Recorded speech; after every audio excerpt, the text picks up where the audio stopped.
Hi friends, இன்றைக்கி நான் உங்களுக்கு நண்டு ரோஸ்ட் ரெசிபி சொல்லித்தர போகிறேன். போன வீடியோவில் நம்ம நண்டை பாயில் பண்ணியிருந்தோம். அந்த நண்டை நம்ம இப்போது ரோஸ்ட் பண்ணலாம் வாங்க. முதல்ல அடுப்பை ஆன் பண்ணி மண் சட்டியை அடுப்பில் வச்சுருங்க. மண் சட்டி சூடானதும் 50 மில்லி எண்ணெய் ஊற்றிக்கோங்க. உங்கள் எல்லாருக்குமே தெரியும் நண்டு உடல் சூட்டை அதிகரிக்கும். ஸோ நம்ம குளிர்ச்சிக்காக 1/2 டீஸ்பூன் வெந்தயம் ஆட் பண்ணுறோம். அடுத்ததாக ஒரு கொத்து கருவேப்பிலை ஆட் பண்ணுறோம்.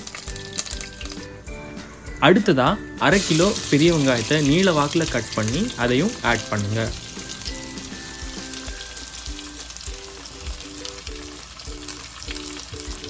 வெங்காயம் அடி பிடிக்காமல் இருக்கிறதுக்காக அடிக்கடி கிளறி விட்டுக்கிட்டே இருங்க. அடுத்ததாக நம்ம 3/4 டீஸ்பூன் உப்பு ஆட் பண்ணுறோம். உங்களுக்கு தேவையான அளவுக்கு நீங்கள் கூடுதலாகவோ குறைவாகவோ ஆட் பண்ணிக்கலாம். ஒரு தட்டு யூஸ் பண்ணி மூடிக்கோங்க, அப்போ தான் வெங்காயம் நல்லா வேகும். பாருங்கள், வெங்காயம் ஓரளவுக்கு வேக ஆரம்பிச்சிருச்சு. அப்பப்போ இந்த மாதிரி கிளறி விட்டுக்கோங்க.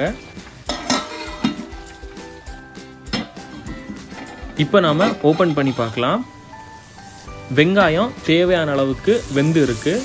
சரியாக நம்ம 20 நிமிஷம் ஹை ஃப்ளேமில் கிளறி விட்டுக்கிட்டே நம்ம வேக வச்சுருக்கோம். அடுத்ததாக நம்ம 2 டீஸ்பூன் இஞ்சி பூண்டு பேஸ்ட் ஆட் பண்ணுறோம். ஆட் பண்ணி கிளறி விட்டுக்கோங்க. இஞ்சி பூண்டு பேஸ்ட் ஆட் பண்ணி கிளறி விட்டதுக்கப்புறம் ஃப்ளேமை லோ பண்ணிக்கலாம். அடுத்ததாக 2 தக்காளியை எடுத்து கட் பண்ணி அதை மிக்சியில் போட்டு பேஸ்ட் பண்ணி எடுத்துக்கோங்க. இந்த மாதிரி ஃபைனாக பேஸ்ட் பண்ணி எடுத்த தக்காளி பேஸ்ட்டை அந்த ரோஸ்ட்டில் நம்ம ஆட் பண்ணுறோம். ஆட் பண்ணி கிளறி விட்டதுக்கப்புறம் ஃப்ளேமை நீங்கள் ஹை பண்ணிக்கலாம். ஒரு 2 நிமிஷம் தக்காளியோட பச்சை வாசம் போகிற வரைக்கும் நல்லா கிளறி விட்டுக்கோங்க. அதுக்கப்புறம் மறுபடியும் ஃப்ளேமை லோ பண்ணுங்கள். இப்போ நாம் மசாலாஸ் ஆட் பண்ண போகிறோம். 1/2 டேபிள் ஸ்பூன் மிளகாய்த்தூள், 1/2 டேபிள் ஸ்பூன் மஞ்சள், 1/2 டேபிள் ஸ்பூன் தனியாத்தூள், 1/2 டேபிள் ஸ்பூன் சோம்பு, 1/2 டேபிள் ஸ்பூன் மிளகு, 1/2 டேபிள் ஸ்பூன் ஜீரகம். மசாலாஸ் எல்லாத்தையும் ஆட் பண்ணிட்டோம்.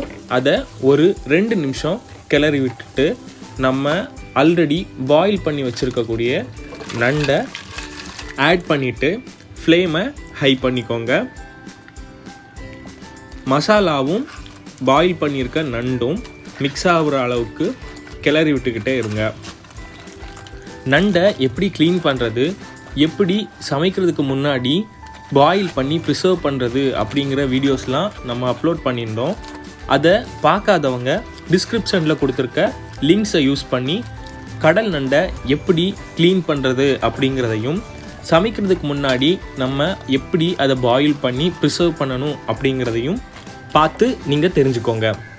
சரியாக 10 நிமிஷம் நம்ம ஹை ஃப்ளேமில் கிளறி விட்டுருக்கோம். ரெடி ஆயிடுச்சு. மல்லி இலைகளை ஆட் பண்ணிவிட்டு நீங்கள் ஸ்டவ்வை ஆஃப் பண்ணிடுங்க.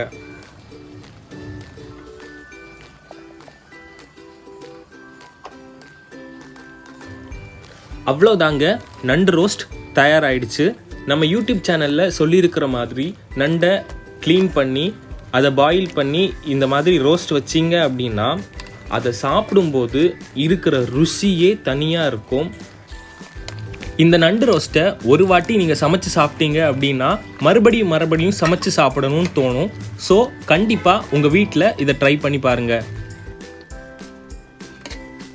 இந்த வீடியோ உங்களுக்கு பிடிச்சிருந்தா லைக் பண்ணுங்கள், மறக்காமல் உங்கள் ஃப்ரெண்ட்ஸுக்கு ஷேர் பண்ணுங்கள்.